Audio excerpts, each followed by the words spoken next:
So obviously we're just a couple of days out now from Long Road. Are you still excited? Are the nerves kicking in, or? What's really exciting about it is when you see everybody who's coming start posting about it online and getting excited about packing and, you know, doing a trial run of setting their tent up in their garden to make sure that it all works. And then yes. The crew is already on site now, obviously building the festival. So I've been getting loads of pictures and videos all week of the stages going up and everything going in, and it becomes a big machine at this point, and just it's like a train that you can't stop. It just starts rolling along. So I'm really excited to get there and see it with my own eyes. Yes, exactly. Have they been there since Monday then? I don't know, how long does it kind of take to get it all up? Yeah, there's been some people on site since last week, and then most of the crew have been on site since the weekend. And I will get down there tomorrow and not freak out at all, because I've learned at this point. Every year I get there, and even though so much is done, obviously it's such a big undertaking. Every year I get there and think, oh my God, what about that? And what about that? Yeah. And I've learned that it always comes together. You know, there's always a little bit of, or a lot, of running around and a bit of mayhem right before the gates open, with lots of machinery and lots of high-vis vests, and then right as soon as the gates open, it's all perfect. That's cool. Yeah. And honestly, like, how do you find the time to do all of this? Obviously, you know, you've got the country radio as well. Like, I imagine it's quite a massive undertaking to also have quite a major festival at this point under your wing. Yeah, it is, but there's a lot of people on the team that I don't do it alone. There's no way that I could do it alone. So there's a big team, and we work on it year round, and then as we get closer to the event, the teams within the team start adding people to their team, so it becomes quite a big operation by the time we get here. But I always kind of see it as one thing, you know, doing radio or all the other stuff that I do in country music along with the festival. It always just kind of feels like it's one thing, because if I'm playing somebody on the radio that I really love, then I can think about trying to get them for the festival. Or if I see somebody in a live setting that I'm thinking about for a festival, then I think, well, they would sound really great on the radio. So I kind of get to do all the things that I do all at the same time. Yeah, it's definitely a good way of looking at it. And what kind of inspired the festival? I know obviously we've had, you know, C2C's been going a little while now, but you were, kind of feels like you guys were the next ones to get on the whole country live thing in the UK. Yeah, I mean, it comes from a desire to just kind of bring a little bit, because I'm originally from East Tennessee, so I've lived in the UK for a really long time, and country music has been my thing for a really long time, and I, for years, was just always wanting to do something like this, and had lots of different ideas about it, and tried to kind of figure out how you do this. And then I met up with somebody else who also wanted to do this, because her history and her background is she's Irish, so she grew up going to Irish music festivals. Oh, cool. And she kind of wanted to bring that, and so between her and that background and me and my Tennessee background, we thought, well, what can we do that's really authentic, that brings the best of kind of both of those worlds together, but makes it very much a UK festival. And so yeah, then we started doing it, and our first one was in 2018, and it seems crazy that it was that long ago that we were doing it. Yes. It's really nice that we seem to have found our kind of spot within what is a really exciting and growing genre and time for country music, and people have really taken the Long Road kind of under their wing, and that people who come to it feel a sense of ownership over it as well. And that's exactly what we want, because we want it to feel like a home for everybody that likes country, but not just country, Americana and roots. And we want to have people that maybe think they don't like country, and there's something in there for them, and they come along and then discover some country music that they do love. So it really comes from like a love of the genre, wanting to bring this authentic experience to the UK, and also to grow the genre within the UK as well. Yeah, I mean, this will be I think it's our 4th year coming now, so, and it's definitely like, I think just the atmosphere alone has made it a favourite festival of ours. Just, you know, you see the familiar faces every year, and everyone's so warm and friendly, and Yeah, it's a really good. I mean, that's always something that we wanted to bake into it from the beginning, to be a really friendly, warm festival where everybody felt welcome, and also as we grow to make sure that we maintain all those things that make it special for people. So we'll be bigger this year than we've ever been, but I hope, and what we've been working towards, is that it still feels like the same festival that you've loved when you've come in the past. Yes, yeah, 100%. Yeah, you've added is it the hitching post you've added, right, this year? That would be cool. Yeah. I'm so excited about the hitching post. Like, the name of it, I named it after a venue from back home when I was growing up. There was a venue called the Hitching Post, and actually a lot of towns in the South in America are called the Hitching Post. It's a pretty popular name for like a bar, kind of honky tonk. And it was a venue back home where, when I was growing up, my mom always said to me, nothing goes on after dark that's good at the Hitching Post. And of course that really just made me want to go to the Hitching Post. Yeah, exactly. More. And this venue that was back home, it was a real stop for artists that were touring and coming up. So, you know, like Darius Rucker played that before anybody knew his name. Garth Brooks played it before anybody knew his name. That's amazing. And I was thinking, I found all this out after I moved away. Yeah, exactly. And I was thinking, oh my God, I could have seen all of these artists when I was growing up. But the point of the Hitching Post at the Long Road is a hardwood floor venue. So we really wanted somewhere where people can dance. Yes. And they can dance all day long. And we'll have dance classes in there, and the music that we programmed in there all lends itself to people doing line dances or doing swing dances, and we'll have people that teach you how to do that. If you don't, there'll be moments where you can just freestyle it if you want to. We also are using it for things like sit down in conversations with people like Drake Milligan and Ashley Rowe. So it's just another venue where people can kind of hang out, make their own, a place to meet their friends. There'll be something going on where they can meet other people, and I think it's going to be a really good vibe. We've modeled it on the way that those venues and that venue that I grew up with and venues like it around the country in America look. So it's going to be a really special place, and I can't wait to get there and see it, actually. Yeah, it's definitely going to be cool. And, like, out of curiosity, is it, I imagine it's a little bit of a logistical nightmare trying to book so many kind of foreign bands all for the same festival, is it? Like, do you wait for them to kind of get a tour set first, or are you approaching them and then they kind of build a tour afterwards? It's both of those things. There are some artists that we approach and we say, hey, we would love to have you at the Long Road Festival, and it works a lot of different ways. Sometimes we'll book them and then they'll book a tour around it. Sometimes they'll just come and do the Long Road and they won't do anything else. It'll just be a UK exclusive. Like Drake Milligan, he's a UK exclusive this year. He's coming over, he's doing the Long Road. That's all he's doing in the UK for the whole of the year. Some of them will come and do the Long Road and go to Europe and do some shows or do some touring there. Some of them will already be planning to come, so they'll approach us, or they'll be doing something nearby. So it kind of, or sometimes we'll talk to people and they'll say it's not going to work this year, but let's talk about next year. Yes, so we'll do that. So it really is just a case of all of those things. Fair enough. Is it a struggle sometimes to pick kind of what artists to book? Because I've seen a little bit of backlash online about like James Bay and that kind of thing this year. Is it like, are you wanting to branch out a little more, or?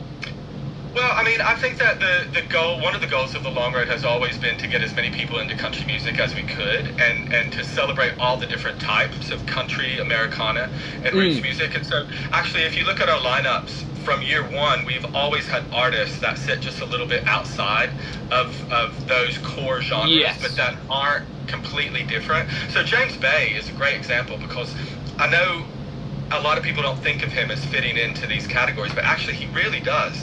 You know, he's made music in all of those genres, country, roots, and Americana. He recorded in Nashville. He just made his Grand Ole Opry debut, which is like the absolute approval stamp for any artist in country music. So he just played the Grand Ole Opry, and actually his sound, I think maybe because he's so big and he's so well known, that it's easy to forget that actually are in these genres. And actually he just puts on such an amazing show. And if it means that James Bay fans who don't count themselves as country artists come along to the Long Road and they discover some country artists that they do love, then I think that's only a great thing. And I actually think that a lot of country fans who maybe wouldn't think immediately of James Bay are going to have a really great time at the Long Road. And he's a huge artist with sing-along songs, so I think it's going to be a great thing all around. And also with a festival like the Long Road, as big as it is, with as many artists as we have, I mean, we have, I've lost count now, but somewhere between 80 and 100 artists. There's always going to be artists that you love and artists that you don't, or artists that you haven't heard of, and that's the whole thing of a festival. We have 6 stages, so there's always something going on somewhere that you're going to love. Yeah, I mean, I'm really excited for him. I've somehow never had the chance to see him before, and yeah, like you say, it does feel like a pretty natural fit, really, especially alongside some of the other artists this year. Absolutely, and I mean, he's a great get for us, and he's a fantastic live artist and a recorded artist as well. So I see it nothing as a great thing. And also that goes back to what I was saying about people feeling ownership over the festival. It's so much better that they have an opinion about it than no opinion at all. Yeah, exactly. And so you've kind of been doing the Colour Me Country takeovers for the last few years now, but you've got a couple more takeovers on Buddies, right, this year? Yeah. Well, we have Loose Music, which is a UK label that we've worked with since the beginning. As well, we've got Spine Farm, which is a really big UK label that represents some of everybody's favorite country artists. And the thing about doing that is that we want those people to bring their sensibilities to the festival. So, you know, Colour Me Country, we want Reese Palmer, who does that, to bring artists that maybe we don't know, or that we haven't heard of, or that wouldn't have the opportunity to come over to the UK at this stage in their career. And the same thing with Spine Farm and Loose and all of the other takeovers that we have. It's trusted, you know, people that I've known in the industry for years and years and years. I've always liked their taste. I always like what they do. And it's great to kind of give them the freedom to show their side of country music. Yeah, definitely. Did you have a hand in booking any of the artists through them takeovers, or is it just takeover stages? Yeah, or is it just do you kind of let them get whoever they feel would fit? Yeah, we work together. I mean, we kind of go, hey, here's your takeover. These are the slots. This is the time. What are you thinking? They come back to us with the list. We go back to them with the list. Sometimes we have people that we're thinking about that maybe we can't fit somewhere else, but we go, oh, actually, that would work really well on that takeover stage. And so it works both ways. But for the most part, they're people that we trust. They have a proven track record for what they do. We don't get in their way too much. We just kind of look over it a little bit and throw our 2 cents in. Oh, cool. And I imagine I'm obviously not, you know, kind of trying to get a scoop or anything like that, but have you got some stuff in the pipeline for next year already? Oh yeah, we work so far ahead. It's unbelievable. Even before the lineup is complete each year, we're already having conversations about the next year and sometimes the year after that. Oh wow. Because, as I mentioned earlier, like sometimes you'll be talking about an artist that would be great for the Long Road, and you're talking about them for this year, and then something will change in their schedule, or they will decide they don't want to come over to the UK this year, but they really want to do it next year. So then we kind of put them on a list for next year and revisit that as it happens. So yeah, conversations about next year are already happening. That's pretty cool. And then I saw, are you a musician yourself, right? No. Oh, are you not? No, I know my limits. Yeah, I love music. I can push play on the radio and DJ it, but no, I have very little musical skills. That's fair. I didn't know whether it was, you know, something that you've seen that much music on stage. You're like, oh, maybe I'll give it a try and. No, I know my lane. To stay in it. That's fair enough. And then, do you have a dream kind of get for the Long Road? Anyone you're really wanting to try and strive towards over the next few years or so? Oh yeah, absolutely. There's always a dream list, and that list changes every week at least. But I wouldn't tell you because we might just get them. Yeah, I mean that's fair enough.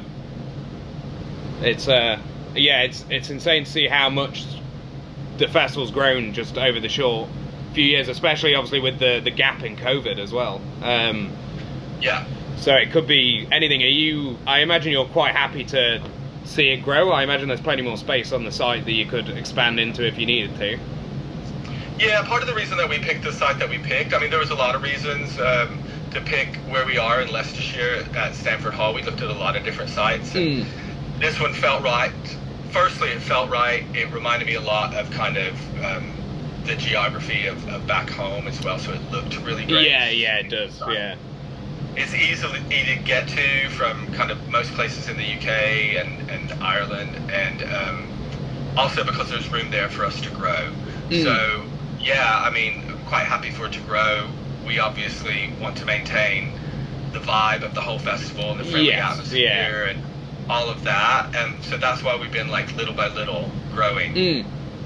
No, it's definitely a good way of looking at it, especially like you say with just kind of adding another stage for a few little bits and that kind of thing. Yeah, everything that we do in terms of growing, it's like, you know, we really think about how it's going to impact everything, how it fits in with what we're doing already, how it's going to affect the layout of the festival, how many more people can come to the festival, and make sure that it all makes sense for mainly for the people who come to the festival, because it is for everybody who comes and buys their tickets to have, like, you know, a weekend in this kind of world and bubble that we create for a weekend of year every year. Yeah, for sure. And then I'd be kind of remiss if I didn't ask, and obviously feel free to tell me to not post this bit, but is there any kind of contact between you guys and people like Chris Young or John Pardy? Is there any interest in trying that again in the future? I mean, they come up for sure. Like they you know, they will come up with their agents. We'll bring them up and say, well, I don't know if you want to maybe have this conversation or not. And I'm certainly not closed to those conversations. I think that, you know, I think time heals all wounds. So I think it would be weird to have, I mean, not now, but like it would have been weird to have one of those back like the next year. Yes, I know what you mean. Didn't quite feel like the right thing to do for anybody concerned. So I demurred from that in the years kind of right after those things. But I mean, you know, they both had good reasons. It happens. Yeah, it exactly. happens across lots of festivals. So it's certainly not like the door is closed or anything like that. No, yeah. I mean, the fact that you managed to get Cam out just on a spur of the moment thing was incredible, and she put on one of the best sets of the weekend. Yeah, I had her in the studio not that long ago when she was over promoting her new album, and she said that in, you know, her career, that was one of her highlights, and it really was, if you were there, I guess, right? Yes, and yeah. It was really such a special moment. And the great thing about that from our perspective is like having those relationships with somebody like Cam, where we could pick up the phone and go, hey Cam, what are you doing this weekend? And that she has such a relationship with the UK. But also what was really heartening about that is that people really stuck with us, and we actually sold more tickets after we announced her. Oh wow. Like that was the thing that really shocked me, because I thought, well, we've got Cam, we all love Cam, that's great, but we're probably not going to sell any more tickets now. Like, where we are is where we are. But that wasn't the case at all. People were so excited to see Cam that the tickets kept selling until she took to the stage, which was amazing. Yeah, because you guys had her on one of the earlier ones, right? Yeah, I think it was the second year. I think maybe 2019 we had her on as a kind of penultimate, and you know, she's just such a phenomenal performer. So I was so relieved when she came over to do that. But it's also part of kind of the lore now of the long run. You know, like getting through stuff like that, because the thing with an event the size of the Long Road, or any event, you know, there's always all of these little things that come up, and it's just how you deal with them. Yes. No, that's a good way of putting it, for sure. But I really hope that doesn't ever happen again. Yeah, no, yeah. I imagine just how insanely stressful it would have been. Yeah, you know, I was, the other day, I was kind of, maybe it was a Facebook memory or something popped up, like, you know, this time, whatever, 2 years ago or something, anyway, I had a thing where I was like, oh my God, I think it was around now that we found out, and it was a whole drama. And I do remember just spending a little bit of time having a minor internal meltdown, but then you just have to pick yourself up and move on. And, yeah, exactly. Yeah, it ended up being great. Yes, yeah, it really did. But awesome, that's all I've got anyway. So thank you for taking some time out of your afternoon to sit and chat.